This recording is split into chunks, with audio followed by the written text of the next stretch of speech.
Peringatan penting untuk penonton, video ini mengandung adegan dewasa, tema perselingkuhan, serta konflik rumah tangga yang tidak cocok untuk penonton di bawah usia 21 tahun.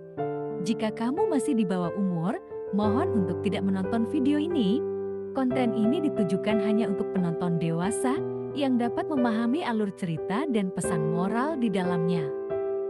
Episode 12, Pertemuan di Kafe Sepi. Mereka bertemu lagi dan emosi lama mencuat. Aku butuh waktu 2 hari untuk memutuskan membalas pesan itu.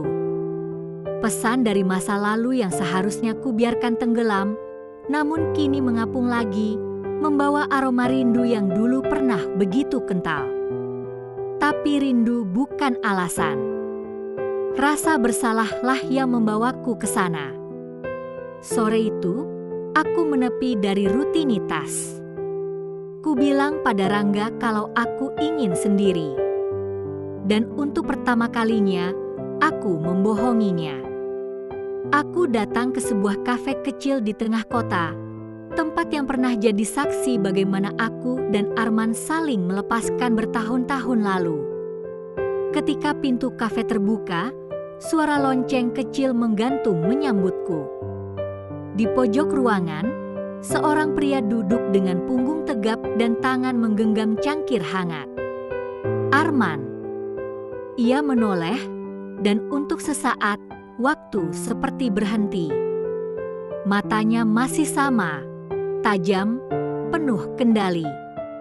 Tapi ada lelah yang berbeda di sana. Mungkin karena waktu, mungkin karena luka. Aku mendekat, duduk di hadapannya tanpa kata. "Kamu masih suka kopi hitam, ya?" Suaranya pelan, tapi dalam. Aku mengangguk. "Dan kamu masih suka datang tepat waktu." Dia tertawa kecil. Suaranya masih sama. Memusik ruang hati yang seharusnya sudah kosong.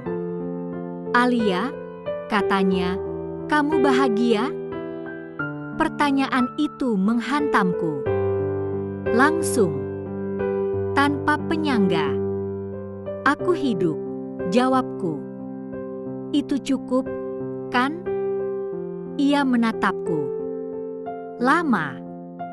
Cuma hidup nggak cukup. Aku tahu kamu.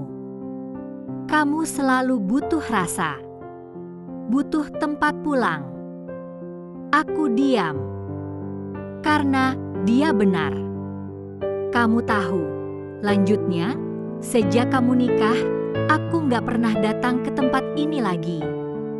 Tapi beberapa hari terakhir, aku mimpiin kamu terus. Mimpi yang sama." "Yang di bangku danau?" tanyaku pelan. Dia mengangguk. Aku duduk sendirian.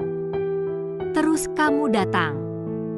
Tapi kamu gak pernah menyentuh aku. Cuma duduk. Nangis. Sampai aku bangun. Tanganku mengepal di bawah meja. Dinding pertahananku mulai retak. "Kenapa kamu manggil aku hari ini, Arman?" tanyaku akhirnya. Dia menarik napas. "Karena aku masih cinta kamu, Al. Dan aku tahu, kamu juga belum lupa aku." Aku menatapnya. Hatiku bergetar. Bukan karena rindu, tapi karena takut. Takut semua luka lama terbuka lagi, bersamaan dengan luka baru yang sedang kubangun bersama Rangga. Di kafe sepi itu, aroma kopi berubah menjadi aroma bahaya. Karena kini, aku terjebak di antara 2 cinta. Dan salah satunya pasti akan membunuhku. Entah secara perlahan atau seketika. Bersambung ke episode 13, Pelukan yang tak lagi salah. Pelukan mereka kembali menyala di tengah rasa bersalah. Jangan hanya berhenti di sini. Cerita ini belum selesai. Subscribe sekarang. karena episode selanjutnya akan membuat hatimu berdebar lebih kencang. Jangan lupa like, komen, dan nyalakan loncengnya. Karena rasa penasaran itu baru saja dimulai.